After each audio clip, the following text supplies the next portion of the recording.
नमस्कार। अभी जिन किसान भाइयों ने टमाटर, मिर्च, फूल गोभी, पत्ता गोभी, लहसुन, प्याज और बैंगन की जो पौधे लगा रखी है नर्सरियों में, और नर्सरी में लगाने के बाद में अपने अगर उसको खेत में ट्रांसप्लांट कर दिए तो ट्रांसप्लांट करते वक्त और जब पौधा छोटा रहता है नर्सरी के अंदर तो एक भयंकर रोग आता है जिसको अपन कहते हैं डैम्पिंग ऑफ या आद्र गलन की समस्या। तो किसान भाई इस टाइम पे बहुत भयंकर डैम्पिंग ऑफ और आद्र गलन की समस्या से जूझ रहे हैं, क्योंकि उन्हें इस मामले में कई बार कन्फ्यूजन हो जाता है कि डैम्पिंग ऑफ और जड़ गलन दोनों रोग में क्या फ़र्क है। तो डैम्पिंग ऑफ और जड़ गलन दोनों रोग को पहचानना बहुत आवश्यक हो जाता है किसान भाइयों को। आज अपन इस वीडियो के माध्यम से चर्चा करेंगे कि जो डैम्पिंग ऑफ के जो लक्षण हैं उसके अपन कैसे पहचान करें और इस रोग की फिर अपन रोकथाम कैसे करें, और इस रोग के लिए अनुकूल क्या क्या इन्वायरमेंटल फैक्टर है। तो किसान भाइयों, पहले अपन चर्चा करते हैं कि डैम्पिंग ऑफ जो रोग है उसकी पहचान कैसे करें। डैम्पिंग ऑफ के जो लक्षण हैं वो किसान भाइयों को दो अवस्थाओं में दिखाई देते हैं, प्री इमरजेंस डैम्पिंग ऑफ और post emergence damping off. Pre emergence damping off में क्या होता है कि जब किसान भाई मार्केट से जो बीज लेके आए हैं उसको लगाते हैं, तो लगाने के बाद में अपन देखते हैं कि ज़मीन में लगा दिया है तो उनका अंकुरण नहीं हो पाता है, क्योंकि इस बीज के साथ में पहले से बीमारी या डैम्पिंग ऑफ लगी हुई आ गई है, जिसकी वजह से जो बीज है वो ज़मीन के अंदर ही रोटिंग हो जाती है और सड़ गल के ख़त्म हो जाते हैं। इस प्रकार किसान भाइयों को लगभग 10 से लेकर 30% तक का नुकसान उठाना पड़ता है कि जो बीज है वो सड़ गल के ख़त्म हो जाते हैं ज़मीन में और उग नहीं पाते हैं।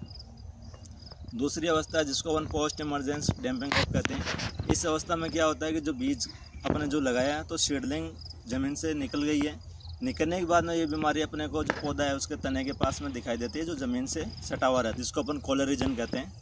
कॉलर वाले रीजन के अंदर इसमें अपने को जलीय धब्बे दिखाई देते हैं। शुरुआत में जो धब्बा है उसका जो रंग है वो लगभग भूरा रहता है, और ये जो जलीय धब्बे होते हैं इसकी वजह से वहाँ से जो तना है वो सकड़ा रहता है, तना सकड़ा हो जाता है, कॉन्स्ट्रिक्टेड हो जाता है। तो अपने इसको इंग्लिश में वायर स्टेम टाइप के सिम्टम कहते हैं कि ये जो बीमारी है वो अपने को वायर स्टेम टाइप के सिम्टम देती है।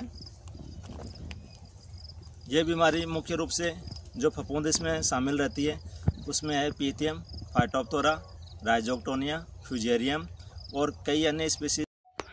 डैम्पिंग ऑफ के लिए वातावरणीय कारक जो अनुकूल होते हैं, अगर अपन ने उस टाइम पे बारिश इस बार बहुत ज़्यादा हो गई थी और जैसे नर्सरी के अंदर अगर मान लो कि अपन ने पानी लगाया तो उसमें नमी बनी रह जाती है, तो जो अधिक आर्द्रता है वो इसका मुख्य कारण बनती है।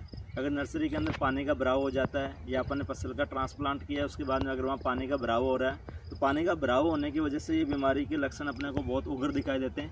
अपन देखते हैं कि जो नर्सरी है उसमें अगर पानी का भराव हो रहा है, पानी एक जगह रुक रहा है या फिर उसका सीडलिंग है वो बिल्कुल पास सटा के लगा दी गई है, डेंस प्लांटिंग हो गई है, तो इसके जो प्रभाव है, प्रकोप है वो अधिक उग्र हो जाता है।